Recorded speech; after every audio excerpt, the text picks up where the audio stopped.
Renovation in France, applying linseed oil to the oak beams. So this is the first bedroom, master bedroom, and I took the decision to use just linseed oil, not thinning it down with anything, as was suggested. This is just pure linseed oil going into the very, very dry wood. Obviously, it's been a good 100 or so years since these trees were cut down to make the beams, and they've been slowly drying out over a long, long period of time. And I just thought it'd be quite nice just to do it all in the linseed oil and not sort of thin it down. So uh, that's my decision on that. Fairly awkward to do, to be honest with you, where it's above the your sort of head height, just because it's an oil, so it's more sort of fluid than a paint anyway. And as you're trying to apply it, it's wanting to work its way down the brush and all over your glove and hand. So I try to, wherever possible, keep the brush sort of pointing downwards. Obviously, that's impossible when you're doing the very top section of it. But I'll run it at a sort of a horizontal, and that way you're still gonna lose some oil where it's sort of dripping down the brush, but overall it contains it reasonably well. And then once I get to a point where I can have the brush pointing downwards, I'll try and, like I say, work it so that it's going like that. And I've got the little pot that I've just filled up there with a bit of linseed oil, just to try and recuperate where I'm working overhead, any drips and drabs. And obviously I've put down sheeting on the floor and some cardboard as well, just to soak up anything that they're obviously going to get a few drops that go down there. This has obviously been sped up, but sort of took my time with it, trying to ensure that it's not too messy. Obviously, in an ideal world, this probably would have been brought in before the rooms were painted, but Michael doesn't work that way. So the cob, when it comes to it, what I'll do is I'll do a lime wash, and I'll just bring that in, so that those sections there will all be sort of kind of white. I know people have suggested you can use pigments in the lime wash, which is fine and dandy, but I think on this one it'll be sufficient if it's left in white.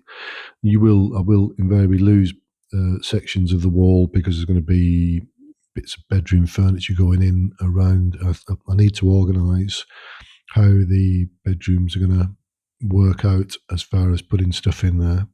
And apologies as well where I disappear off view. Again, the camera's kind of fixed while I'm doing this. I'm more concentrating on painting than I am on filming. So from time to time, I won't be in the frame, which might be a big plus. There you go. Right. So yeah. So I need to sit down. What I normally do, believe it or not, is I kind of do a scale of I draw out a scale of the room, and then I cut out scale sized furniture, is obviously just 2D, and start putting them into position, and that gives me an idea then of how much room things are going to take up, and how the room's likely to look before I actually set about putting the furniture in place. So I will be doing that fairly shortly. I've also done actually a bit of a sort of quick plan, just to show you what we've got now size wise as far as the room's concerned. I've had a few inquiries about that, and it's often difficult. My filming isn't brilliant, so often you don't really see the full look of the room, or if you do, I'm using the sort of it's called 0.5 on the lens, which means that it sort of distorts the image somewhat that you're looking at. Sometimes the rooms can look actually smaller than they are. So what I've done is I've just started to do a bit of a plan for that, and I'll show you exactly how much square meterage or square footage we've got in each room, from the bedrooms all the way down to the main living area and the kitchen.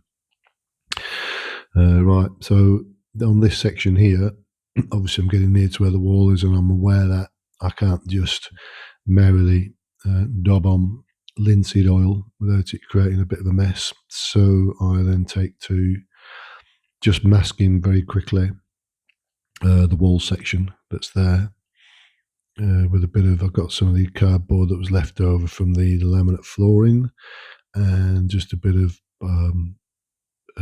plastic wrapping, and with that then that can protect the wall and stop any drips and drabs. Don't know what linseed oil would actually do to the wall if it was to land on there, but with it being oil, I should imagine it'd be quite difficult to clean off. So I thought it was more prudent if I set about just masking up the area on the right hand side there. So here we go, I think. I couldn't find the masking tape I've got. Normally it's sort of a broad band. I ended up using quite a thin one, but it all does the same stuff, doesn't it? So there you go. Got a bit of cardboard going in there, and lots of little strips of masking tape to go on there, and then a second piece, just sort of slightly angled, just so that if anything was to drip, it just kind of throw it away from the wall area. And then after that, a wee bit of plastic. I don't know what happens here with obviously the camera's playing up a little bit here. Sorry about that. And then yeah, just a bit of plastic there as well. So again, that will just be, as I'm doing it, obviously take my time with the end bit there and work my way back nice and easy. I say obviously this is done at speed, so it looks like I'm really motoring on, but it took quite a while to get this done and get it covered, and obviously try and get into all the sort of nooks and crannies, get as much oil in there as possible. And this was done on a Saturday when I knew I was heading back to Paris, so that obviously there's a wee bit of odour to it, and that would just allow it to dry out over a couple of days before I'm back.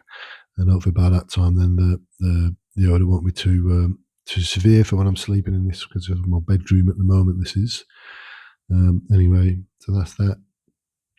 So that was all brought in. I'm quite happy with that. And then I can just quickly remove the masking tape and stuff. And so there you go. So the little hook there is just holding a temporary sort of light fitting at the moment. And then there's a hole in the centre of the beam there. And what I'll do is I'll create something to just to fill that gap there. That's been there for donkey's years. So presumably there was something that was attached to it at some stage. So that just needs filling in. But I'm fairly happy with the beams overall. I think they come up quite nice. A tiny bit more clean up here and there to do, but it's 99% done now. So I'm very happy with that. And it means I can continue on just using linseed oil, which it darkens wood. It makes it look quite traditional and nice. I quite like the effect. So I'm very pleased. So please let me know what you think. Please comment.